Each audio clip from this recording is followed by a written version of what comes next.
누구든지 인생에는 갈림길을 만날 때가 있게 되죠. 그 갈림길, 두 개의 길에서 무엇을 선택하느냐, 또 어떻게 우리가 반응하느냐, 여기에 따라서 이 삶에서 우리는 많은 차이와 결과, 또 많은 변화를 경험하게 됩니다. 한 알코올 중독자가 있었습니다. 알코올 중독자였던 이 남자에게는 이 두 아들이 있었는데요. 이들은 나이가 들어가면서 이 파산한 집을 떠나 각자 다른 길로 떠나게 됩니다. 몇 년 지난 후에 알코올 중독자의 가정, 알코올 중독자가 한 가정의 자녀들에게 어떤 영향을 미치는가에 대해서 살펴보기 위해서 이 분석하고 있던 한 심리학자가 그의 연구조사에서 이 두 청년을 인터뷰하게 되었습니다. 그런데 놀라운 반전이 하나 일어났는데요. 한 청년은 깨끗하고 빈틈없는 금주가로 행복하게 살고 있었지만 다른 한 청년은 그의 아버지와 마찬가지로 희망 없는 알코올 중독자로 살고 있었습니다. 심리학자는 이들에게 어떻게 그렇게 변하였습니까? 라고 물었습니다. 그래서 이제 왜 서로 다른 결과를 가져왔느냐라는 질문을 던진 것이겠죠. 그러자 이 놀랍게도요, 이 두 청년의 이 대답이 아주 놀라우는데, 이 두 청년은 바로 같은 이야기를 하고 있었습니다. 뭐라 그랬냐면, 당신이 내 아버지와 같은 이미지의 아버지를 가졌다면 어떻게 되었으리라고 생각합니까? 라고 이렇게 질문을 던졌다는 겁니다. 그러니까 이 두 사람 다 똑같은 질문을 던지면서 한 사람은 자신을 원망하며 살았고 한 사람은 그것을 극복하며 살았다라는 아주 중요한 우리에게 도전적인 메시지가 있죠. 이처럼 삶의 차이를 가져다 주는 것은 인생에 어떤 사건이 일어났느냐, 이게 중요한 것이 아니라 각자 그 환경에 대해서 내가 어떻게 반응했느냐, 어떻게 내가 그것을 받아들였느냐, 여기에서 가장 중요한 핵심적인 이 결과들이 나타나게 되는 겁니다. 저도 이 청소년 연구를 잠시 할 때 그런 연구 결과를 좀 본 적이 있는데요. 보통 많은 경우에 저와 여러분들이 생각하기에는 이 부부가 혹시라도 이혼을 한다거나 가정에 어떤 어려운 문제가 생겼다거나 이 가정이 깨졌을 때 이 청소년들이 탈선할 것이다 라는 그런 추측들을 많이 하게 되죠. 가정의 불화 때문에 탈선이 많이 일어난다 이렇게 판단을 하지만 너무 놀라운 것은 한 통계에 따르면 오히려 이 탈선했던 청소년들의 그 가정을 조사해 보니까 정상적인 가정, 그러니까 소위 말하는 정상적인 가정에서 자란 청소년들의 비율이 더 많았다라는 그런 결과를 본 적이 있습니다. 물론 연구의 내용이나 좀 중점은 달랐지만 이 중요한 것은 바로 그것이었어요. 왜 그런 일들이 생겼고 왜 그런 어떤 문제들이 생겼느냐, 또 그렇게 여러 가지 결과들이 나타나느냐, 그 요인들을 살펴보니까요. 그 요인이 어떤 요인이었냐면 그 청소년들에게 어떤 롤모델이 있으면 그 일들을 극복할 수 있는 중요한 그런 근거와 조건이 되더라고요. 그러니까 또는 가정에 어려움이 생긴 거는 확실히 자녀들에게 또 다음 세대에게 큰 문제거리죠. 힘들죠. 어렵죠. 그러나 그들에게 어떤 자신의 인생을 제시해 줄 수 있는 기준점, 그러니까 기준을 제시해 줄 사람이 있으면 그들이 다른 결과를 만들어냈고 탈선에서 벗어날 수 있는 아주 중요한 근거가 될 수 있었다라는 그런 연구 결과를 본 적이 있습니다. 그러니까 이러면서 볼 때 우리에게 주어진 사명이 하나 있다면요, 그 사명은 이 다음 세대에 내가 롤모델이 되는 것입니다. 그래서 내가 기준점이 되는 거죠. 야, 내가 저렇게 살면 되겠구나. 저 기준점이 되는 것. 우리의 목표는요, 이 하나님이 왜 우리에게 생명을 연장시켜 주시고 우리에게 세대를 살게 하시냐. 그러니까 보면 지금도 여러 세대가 여기 다 모여 있잖아요. 그러니까 왜 이렇게 세대들을 하나님이 한 교회에 묶어 주셨느냐 생각해 보면 바로 우리들에게 주신 사명이 있는 거예요. 어떤 사명이냐면 너희들이 롤모델이 되고 기준점이 되어라 라는 것을 얘기해주고 있는 거죠. 그러니까 이 다음 세대의 롤모델이 되는 거, 그들이 방황하거나 어려울 때, 판단하기 힘들 때 그 일을 결정할 수 있는 근거가 되어주는 역할, 그 역할이 바로 윗세대에게 달려있다라고 해도 과언이 아니겠습니다. 11절 말씀을 보면요, 이렇게 얘기하죠. 내가 내게 지혜로운 길을 가르쳐 주었고 너를 바른 길로 이끌어 주었으므로, 이렇게 얘기해요. 그러니까 되게 이게 너무 멋진 말이죠. 그러니까 우리가 그런 고백을 할 수 있어야 됩니다. 그러니까 다시 말해서 저와 여러분들이 기준이 되면 아무리 문제가 있어도 돌아가는 것은 어렵지 않다라는 겁니다. 그런데 그 기준점이 무너지면 어떤 일이 벌어질까요? 기준점이 무너지면요, 절대로 돌아갈 수가 없어요. 기준점이 무너졌다, 기준이 무너졌다라고 하면 내가 어디가 기준인지 모르니까 돌아갈 수가 없는 거죠. 이게 기준인데 그 기준으로 돌아갈 수 없다. 이게 되게 큰 비극적인 상황이에요. 제일 비극적인 상황은 기준점이 무너졌다는 겁니다. 그러니까 돌아갈 수 없어요. 그러니까 거기서 문제가 생기는 것 아니겠어요? 요즘 우리 시대를 가리켜서 이 포스트 모더니즘 시대다 이렇게 얘기하는데, 이 말이 좋아 이렇게 좀 영어로 좀 이렇게 해석을 하는 거지, 다시 말해서 이거를 한마디로 얘기하면요, 기준이 사라진 시대입니다. 요즘 우리가 살고 있는 이 시대는요, 기준점이 사라졌어요. 심지어 여러분 코로나 사태를 보내면서 아이들이 학교를 가야 되는데 학교를 안 가죠. 학교가 기준점이었어요. 거기서 사회적인 규칙도 배우고 생활도 배우고 아주 중요한 기준점들을 배우는 그 시작 단계가 학교죠. 학교를 애들이 가지 않아요. 굉장히 큰 상황이 벌어지고 있는 거예요. 작년에도 제가 한번 말씀드렸는데, 우리 정말 다음 세대를 위해서 기도해 줘야 돼요. 왜냐하면 학교라는 곳이 무너져 버린 겁니다. 그러니까 학교가 지금 온라인 수업으로 거의 대부분 하고 있고, 지금 여러 가지 요구에 따라서 학교가 정상화 시키려고 노력을 하고 있는데, 이 코로나 때문에 완전히 기준점이 싹 다 무너졌어요. 사실 다음 세대에 어떤 일이 벌어질지는 장담할 수 없습니다. 왜냐하면 사회적인 규칙들, 그 기준점을 배울 수 없었기 때문에. 그나마 이 교회라는 곳이 또 존재하고, 또 우리가 교회라는 곳을 통해서 예배하자 이런 어떤 마음들이 있었기 때문에, 또 예배를 통해서 함께하는 그런 규칙들, 또 그런 기준점들을 배우긴 했지만, 정말 그래도 여기서 그 코로나 시대에도 불구하고 현장 예배에 나와서 다른 자녀들이 예배드릴 수 있는 건요, 굉장히 큰 은혜입니다. 하나님 베푸신 은혜예요. 그러니까 왜냐하면 학교도 무너져 버렸고, 이 기준을 제시하는 모든 것들이 다 사라져 버렸기 때문에 요즘 시대가 진짜 어정쩡한 시대가 되고 만 겁니다. 이게 이렇게 된 이유가 어디 있을까? 왜 이렇게 포스트 모더니즘 시대다라고 얘기하면서 그것을 굉장히 자랑스럽게 여기기도 하는데, 사실 그걸 그냥 우리 식대로 얘기하면 어정쩡한 시대가 되어버린 거죠. 이게 기준이 없고, 어디가 뭐가 없고, 뭐가 진리인지 뭐가 진짜인지 이거 알 수가 없는 거죠. 그러니까 이렇게 어정쩡한 기준이 이렇게 나타나고 있으니까 다음 세대들의 기준이 무엇인지 다 잃어버린 겁니다. 그러면 어떻게 하면 될까요? 가장 중요한 건, 이 시대를 극복할 수 있는 방법은 바로 저와 여러분들, 우리 또 이 교회가 먼저 기준으로 돌아가면 되는 겁니다. 그러니까 우리가 기준이 되는 거예요. 저와 여러분들이 기준점을 다시 세워야 돼요. 기준이 뭐다, 그러니까 우리 인생의 기준은 이거야 라는 것을 정확하게 알려주는 세대가 되어야 돼요.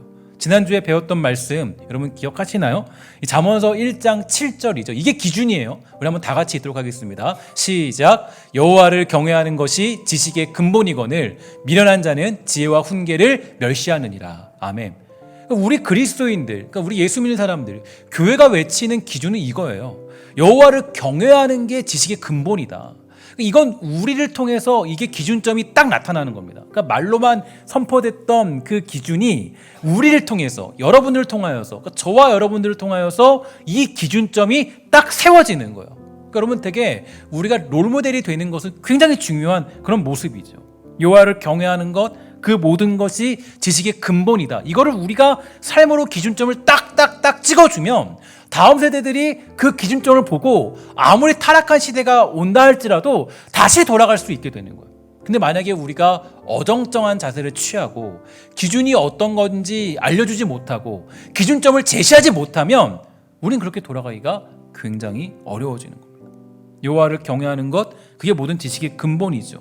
이것이 우리의 기준이 되는 거예요. 그래서 이 타락했던 이스라엘 백성들을 향하여서 호세아 선지자는 이렇게 말해줬습니다. 호세아 6장 1절인데, 오라 우리가 여호와께로 돌아가자. 여호와께서 우리를 찢으셨으나 도로 낮게 하실 것이요 우리를 치셨으나 싸매어 주실 것이다. 이렇게 선포하죠. 여호와께 돌아가야 되는 이유는 여호와 하나님을 섬기는 것, 그것이 우리의 유일한 기준이 되기 때문입니다.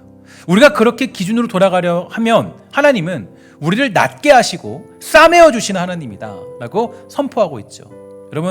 여러분들과 제가 잘 알고 있는 이 종교개혁은 우리 장로교에서 또 우리 그 신자들에게 굉장히 중요한 기준이죠. 그러니까 이 종교개혁이 왜 일어났냐? 종교개혁의 가장 큰 슬로건은 어떤 거죠? 성경으로 돌아가자, 이거죠. 기준을 제시한 거잖아요. 기준으로 돌아가자, 성경으로 돌아가자, 이거 아니겠습니까?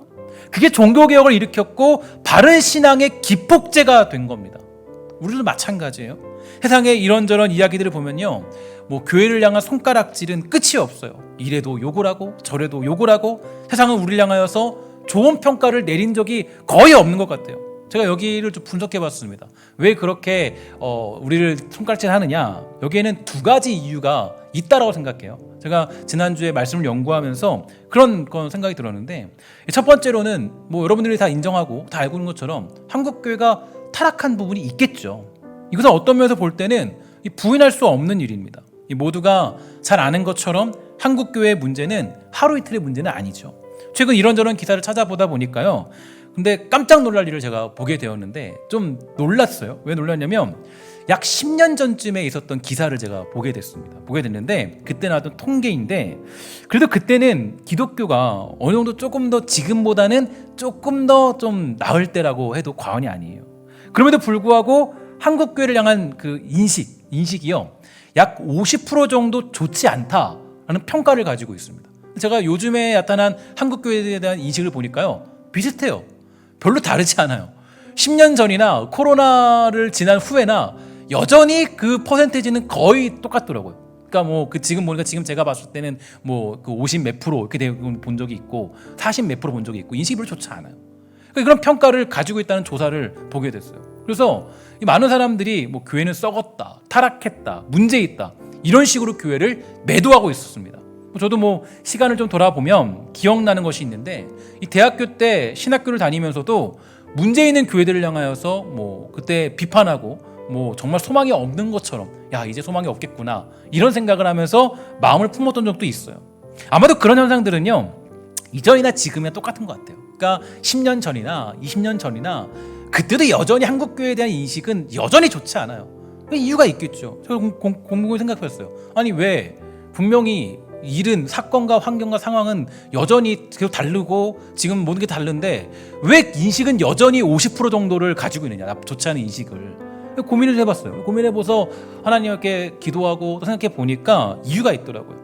여러분, 세상이 기독교를 향하여서 좋지 않은 감정을 가지고 있는 두 번째 이유가 있어요. 문제 뭐냐면 바로 교회만이 기준을 제시하기 때문이에요.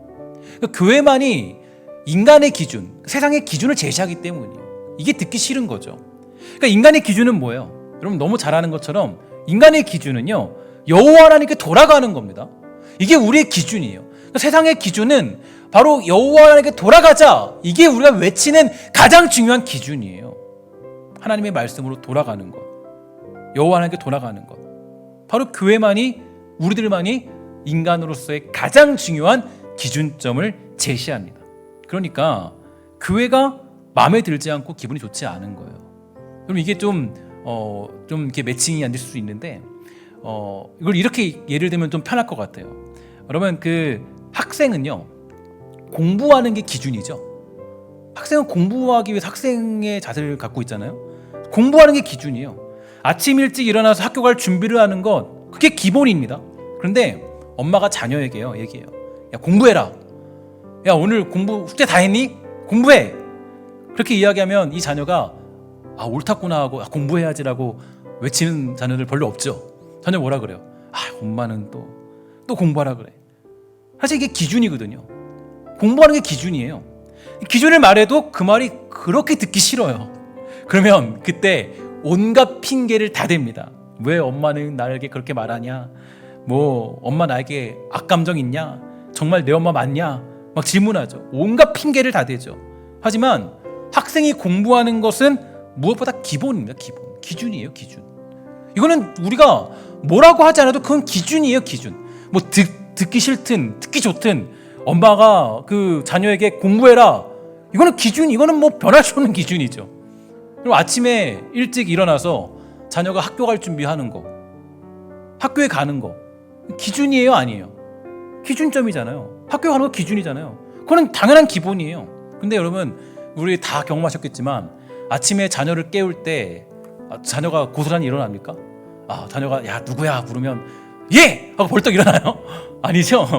어때요? 전쟁통이 일어나죠. 막 야 일어나라, 제발 좀 일어나라, 야 좀 일어나. 그리고 막 창문 다 열어 제끼고 막 커튼 확 열고 막 그다음에 뭐예요? 뭐 그 등짝 한 대 때려주고, 그러면 이제 그때서야 막 부시락부시락, 엄마 나 자야 되는데, 뭐 단잠 자고 있었는데 뭐 꿀잠인데 막 그러잖아요. 등짝 몇 대를 맞아야 막 아침에 전쟁을 하면서 일어납니다. 그리고 아침에 일어나는 건 정상이에요, 비정상이에요? 정상이죠. 그게 기준이에요. 기준. 학교 가야 되는 게 기준이에요. 그러니까 이 부모님들이 기준을 얘기하는 거예요. 뭐라고 하면 야, 너 학교 가야지. 학교 가. 일어나. 너 잠자면 안 돼. 너 지금 몇 시인데 자고 있니? 일어나서 빨리 학교 가라. 안 일어나니까 막 전쟁터입니다. 이 기준을 말했는데도 불구하고 전쟁이죠.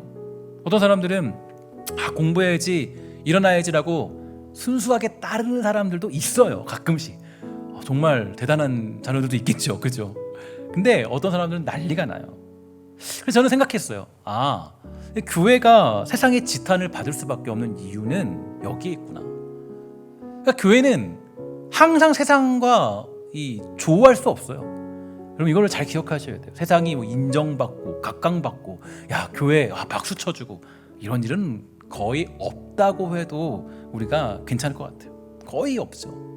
기준을 말하면 그것을 받아들인 사람에게는 뭐예요? 아멘! 받아들이지만 기준을 말했을 때 받아들이지 않은 사람은 온갖 핑계와 불평, 원망으로 이어집니다. 야, 내가 그래서 교회 안 나가. 야, 내가 저 사람들 때문에 교회 안 나가. 야, 저 모습 때문에 교회 안 나가. 야, 저런데 내가 우리 교회를 어떻게 가니? 이런 핑계를 다 대는 거예요.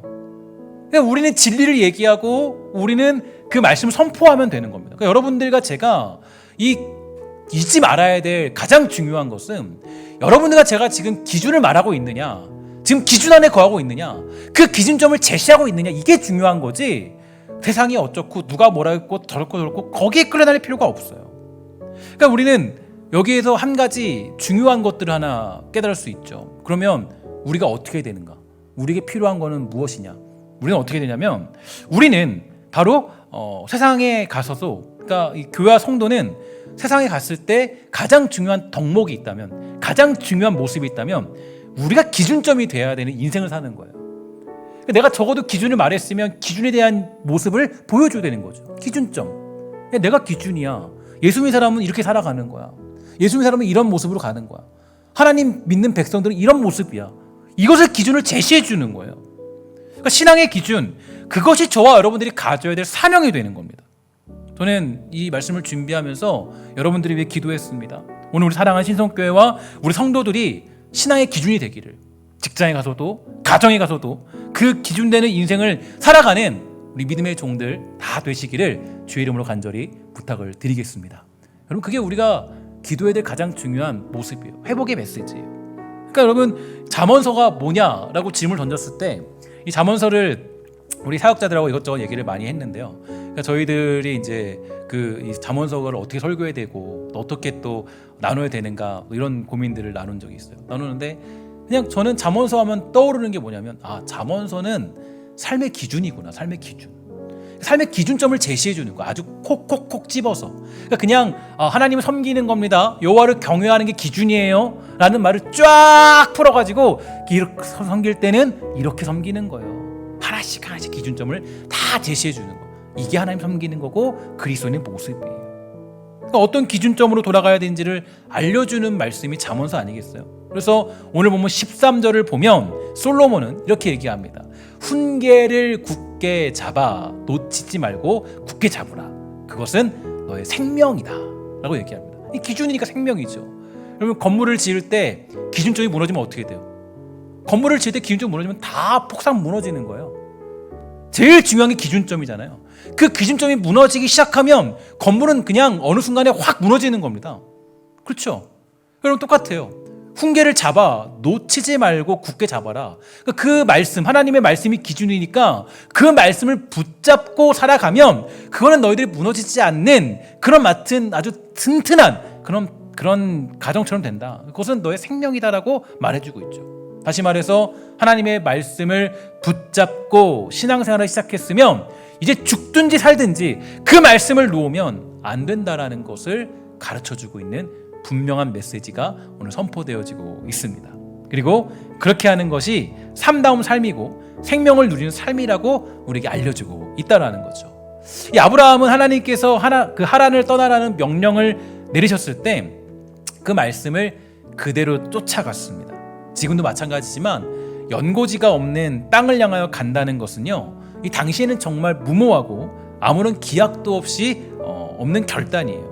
그건 목숨을 걸지 않으면 불가능한 일이겠죠. 하지만 아브라함은 하나님의 말씀을 붙잡고 이 갈 바를 알지 못하는 그 길을 따라갔습니다. 그리고 결국 그의 인생은 어떻게 되었습니까? 아들 이삭을 바치라는 그 하나님의 명령에 순종하는 인생이 되어서 그 말씀에 목숨을 거는 인생, 그 인생이 되지 않았습니까? 그게 우리 믿음의 조상 아브라함의 모습이에요. 그래서 우리는 힘들고 어려운 길을 만나도 주의 말씀을 따라가는 인생으로 가는 겁니다. 왜냐? 그게 기준이기 때문이에요. 여기에는 우리가 뭐라고 할 게 없어요. 하나님, 왜 우리가 기도해야 돼요? 그게 기준이니까. 왜 우리가 예배해야 돼요? 그게 기준이니까. 왜 우리 하나님 말씀을 묵상해야 돼요? 그건 당연한 기준이니까. 이 기준점을 우리가 어떻게 무너뜨릴 수 있겠어요? 그러면 이러한 길을 가는 사람에게 주어지는 복은 무엇이에요? 그 기준점을 향해 가는 사람들이 누리는 복은 바로 생명을 얻는다는 거예요. 생명을 얻는다. 이게 복이에요. 그 주의 말씀을 따르는 자들, 그들이 누리는 축복은 바로 생명을 복으로 얻게 된다라고 우리에게 알려주고 있는 거죠. 즉 잠언서에서 말하는 지혜는 있어도 되고 없어도 되는 것이 아니고 반드시 필요한 것임을 인간에게 있어서 가장 중요한 생명이라는 단어를 사용하여 확신 있게 가르쳐주고 있는 것이죠. 반대로 말하면 이러한 지혜를 굳게 잡지 못할 경우 그 지혜를 우리가 우습게 여기고 그 지혜를 우리가 아주 무시한다면 어떻게 될까요? 그러면 이 생명이라는 단어의 반대가 무엇이죠? 죽음, 사망이에요. 사망.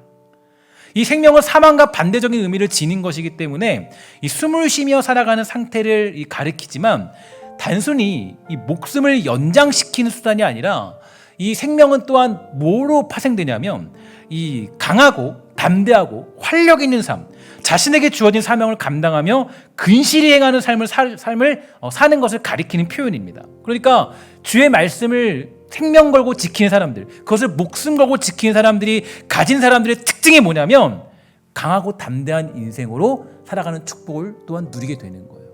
그러니까 내가 말씀을 붙잡고 살아가면 생명력 있는 삶이 되지만 말씀을 붙잡지 않고 살아가면 죽음이 있는 삶을 살아가게 되는 거예요. 그러니까 죽음과 같이 괴로운 인생이 되는 거죠. 그런 인생을 우리가 요즘에 뭐라 그래요?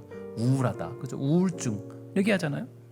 그러니까 이게 이 주의 말씀을 가진 자들의 특징이 있어요. 성경에서 보면요, 주의 말씀을 생명처럼 붙잡고 살아가는 사람들의 특징, 그 특징이 뭐냐면 강하고 담대한 인생들이에요. 아주 활력이 있죠, 힘이 있죠. 그럼 여호수아가 새로운 지도자가 되어서 어떻게 될지 모르는 상황에 처했을 때 하나님께서 이렇게 말씀했어요. 우리 여호수아 1장 6절 여러분들에게 마음에 새기며 한번 다 같이 읽도록 하겠습니다. 시작. 강하고 담대하라. 너는 내가 그들의 조상에게 맹세하여 그들에게 주리라 한 땅을 이 백성에게 차지하게 하리라. 오직 강하고 극히 담대하여 나의 종 모세가 내게 명령한 그 율법을 다 지켜 행하고 우로나 좌로나 치우치지 말라. 그리하면 어디로 가든지 형통하리니. 아멘. 강하고 담대하라 이렇게 말씀하세요. 그러니까 하나님의 말씀, 그 율법을 받은 자들은 강하고 담대해질 수 있다라는 거예요. 강하고 담대해지는 비결이 뭐냐라고 보니까 1장 8절 함께 읽을게요. 시작. 이 율법책을 내 입에서 떠나지 말게 하며 주야로 그것을 묵상하여 그 안에 기록된 대로 다 지켜 행하라. 그리하면 내 길이 평탄하게 될 것이며 내가 형통하리라. 아멘. 자, 우리가 강하고 담대한 인생으로 살아가는 비결이 뭐냐라고 했을 때 그 가장 강력한 비결은 하나님의 말씀을 지키며 살아가는 거예요.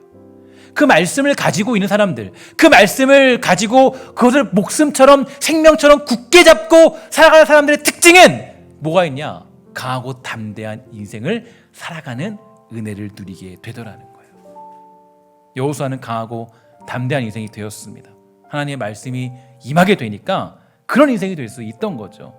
여러분이 잘 알고 있는 기드온도 마찬가지예요. 기드온은 겁이 많은 사람이었어요. 아무런 힘도 없던 사람이 바로 기드온이었습니다. 그런데 그에게 하나님이 찾아오셨어요. 그리고 그를 부르시는데 어떻게 부르시느냐? 사사기 6장 12절 여호와의 사자가 기드온에게 나타나 이르되 큰 용사여 여호와께서 너와 함께 계시도다 하매 라고 얘기합니다. 그러니까 하나님의 능력이 임하고 그 말씀이 임하는 사람들의 특징은요, 두려움이 사라지고 강하고 담대한 인생을 살아가는 생명력 있는 삶을 살아갈 수 있게 되는 거예요. 그러니까 우리가 왜 자꾸 생명력이 없는 그런 모습으로 가지고 있고 좌절하고 절망하고 우울한 어떤 그런 감내에 빠져 사느냐? 이유는 간단해요. 하나님 말씀을 굳게 붙잡지 못하기 때문이에요. 하나님이 함께하는 인생이 되니까 기드온도 큰 용사, 강한 용사가 될 수 있었죠. 그리고 300명의 군사로 13만 명 이상의 미디안 군대를 물리치는 아주 쾌거를 이루게 되었습니다. 뿐만 아니에요. 사도들은 여러분 어땠습니까? 사도들은 예수님이 죽으실 때 모두가 자기 바빠서 도망친 겁쟁이들이었어요. 여러분 우리가 남자라면 그죠? 뭐 이렇게 뭐 얘기하면 그렇지만 남자라면 그리고 의리 지켜야 되잖아요. 예수님 죽으실 때 나도 사실 같이 있었습니다. 이게 남자 아니에요? 이게 보통 의리를 지키는 게 남자잖아요. 그래서 의리하면 남자가 돼야 되잖아요.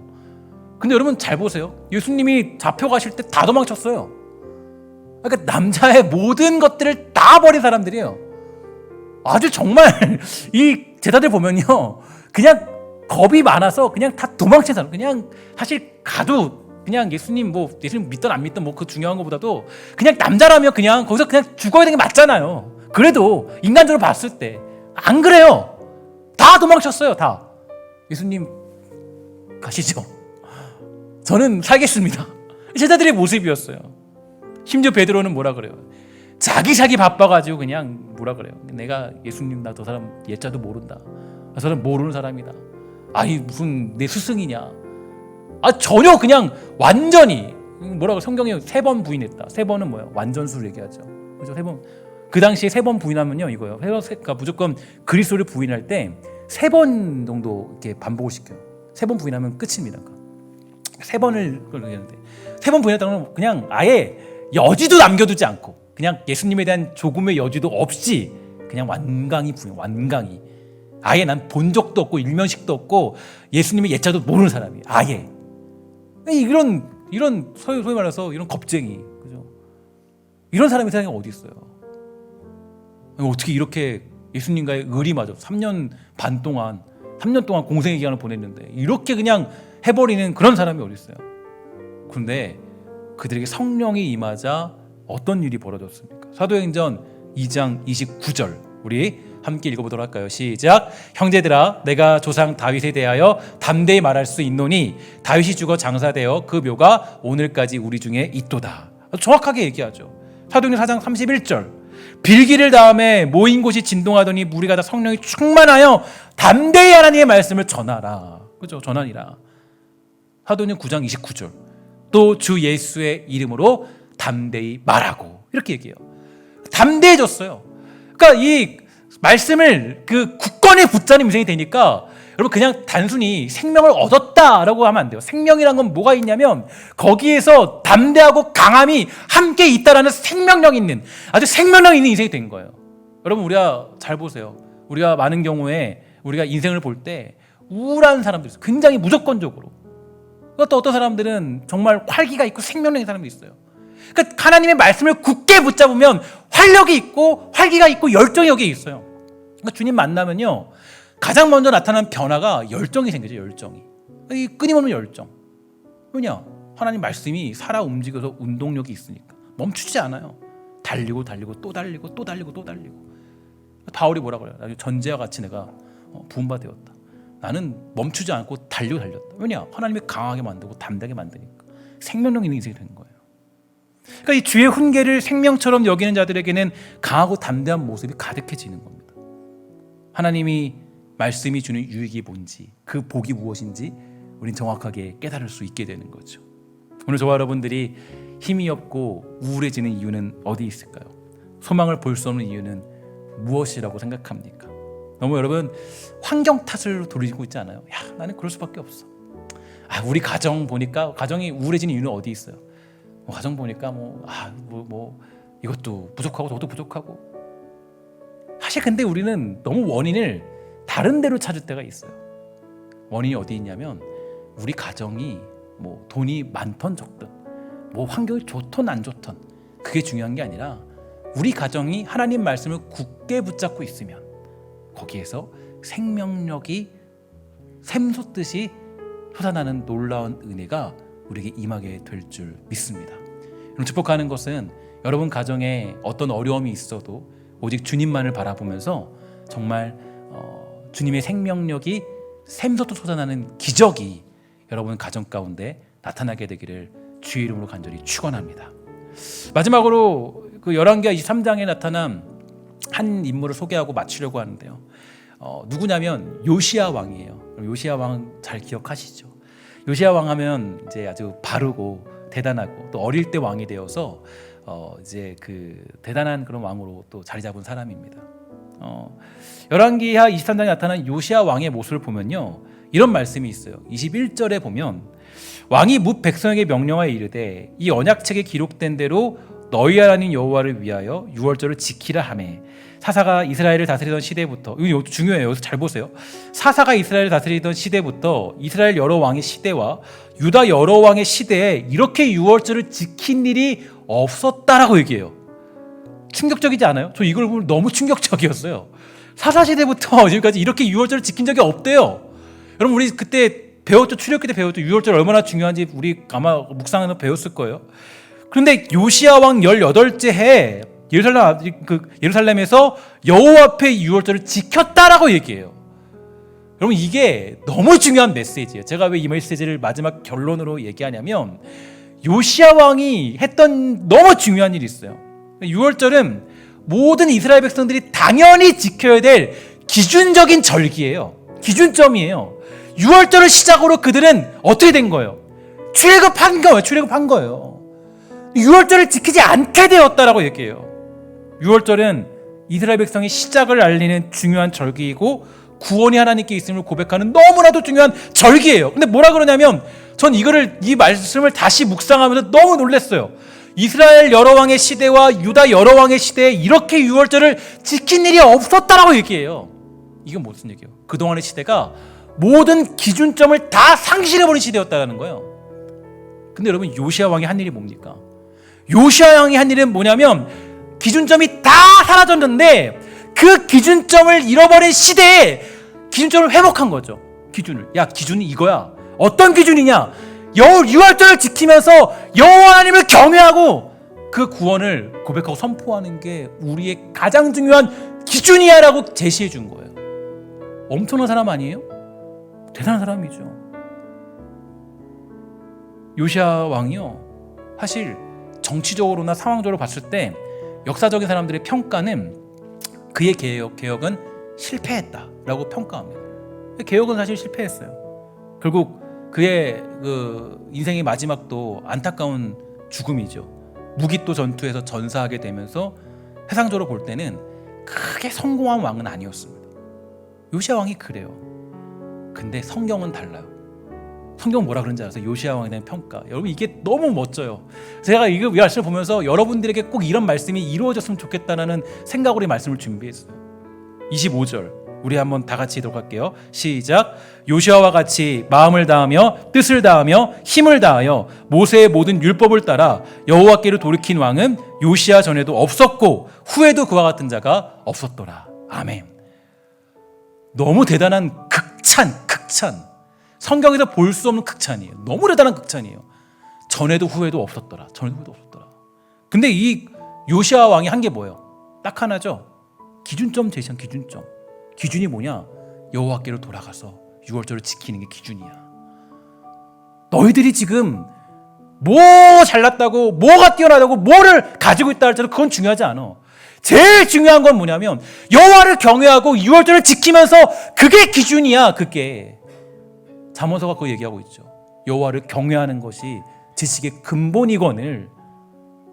그리고 내 아들에게 얘기하는 거예요. 그 훈계를 굳게 잡아라. 야, 너희들 그래 좋은 직장 그거 좋지. 너 잘 산 거 되게 좋아.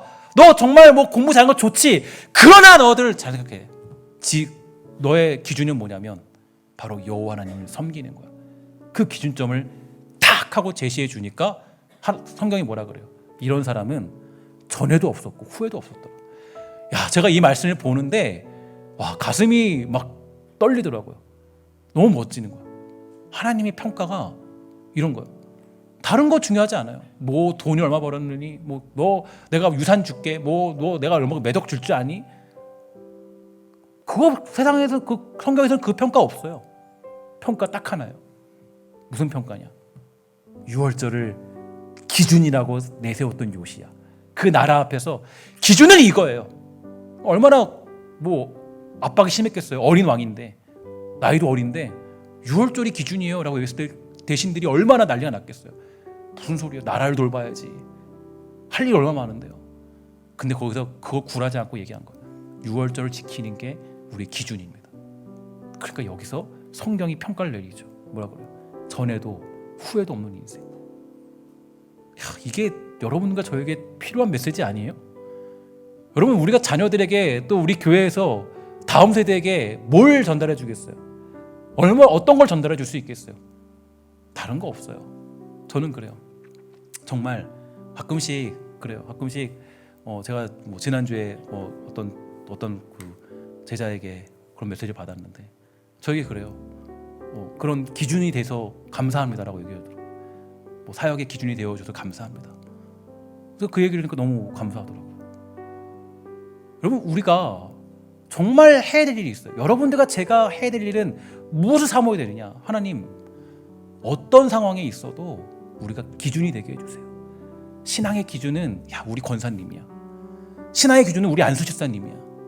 신앙의 기준은 우리 장로님이야. 신앙의 기준은 우리 아버지야. 신앙의 기준은 우리 어머니야. 이게 우리의 너무 중요한 꿈꿔야 될 사명이에요. 소망.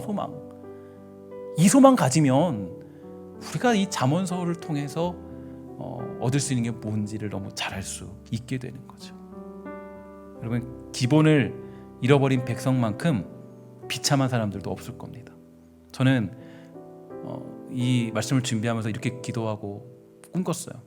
우리 교회가 기준을 제시할 줄 아는 교회, 기본을 선포하는 성도, 그리고 기준점으로 돌아가는 힘있고 강력한 교회, 그러한 성도와 교회가 되기를 주의 이름으로 간절히 축원합니다.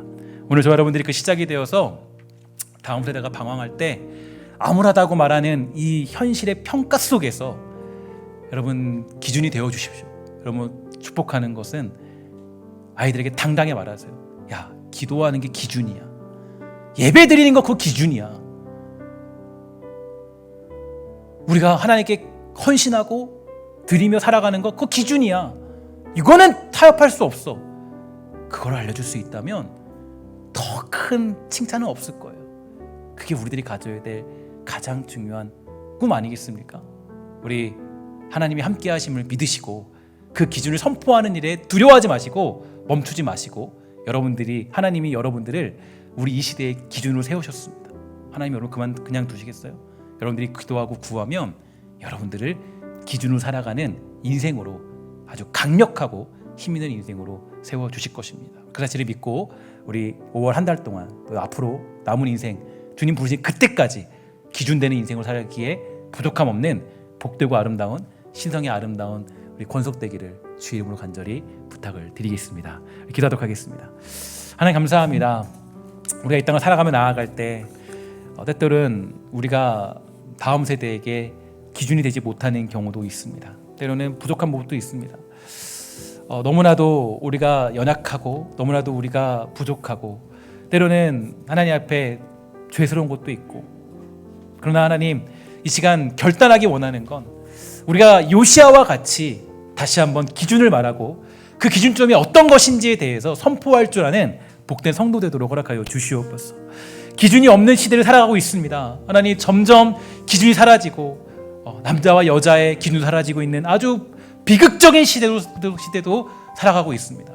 하나님, 우리 이 시대를 지켜주셔서 사랑하는 모든 백성들이 우리를 통하여서 기준이 무엇인지, 정말 인간의 기준, 그리스도인의 기준, 또 성도의 기준이 무엇인지를 다시 깨닫고 돌아갈 수 있는 그런 기준점이 되도록 주님 허락하여 주시옵소서. 모든 말씀 예수님의 이름으로 간절히 기도합니다. 아멘.